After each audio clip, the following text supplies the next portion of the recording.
नमस्कार, मी मनीषाच रेसिपीमध्ये आज आपण पाहणार आहोत दिवाळीत केलेली कोल्हापूर स्टाईलने अगदी खुसखुशीत आणि पारंपरिक पद्धतीने केलेली बाकरवडीची रेसिपी। अतिशय क्रिस्पी अशी ही बाकरवडी होते।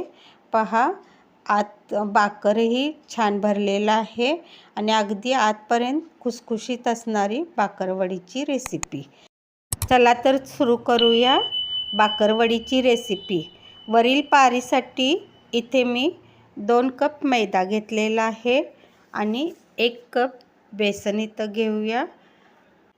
2:1 असं प्रमाण असावं मैदा आणि बेसनचं।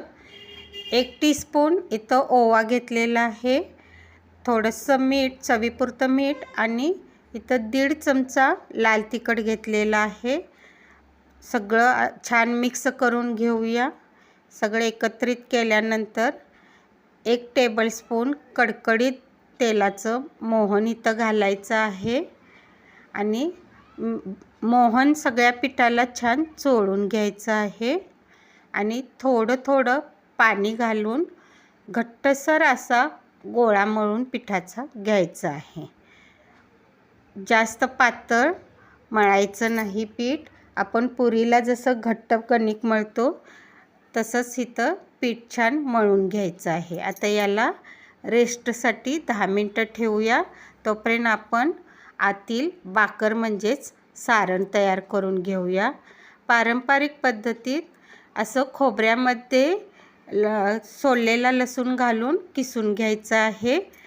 असं मी 4 वाट्या खोबरं किसून घेणार आहे। खोबरं किसताना लसूण त्यामध्ये घालूनच असा किसून घ्यायचा आहे। 1 इंच आलं स्वच्छ धुवून पुसून घ्यायचं आहे आणि त्याला इथं किसून घालायचं आहे।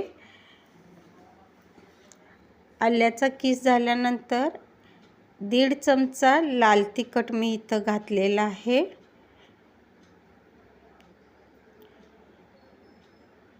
1 चमचा तीळ, जिरे, बडीशेप आणि खसखस भाजून त्याची भरड केलेली आहे, ती 1 चमचा घालून घेऊया। अर्धा चमचा वेलदोडा पावडर घालून घेऊया। 1 चमचा मीठ घालायचं आहे। 1 चमचा गरम मसाला घालायचा आहे।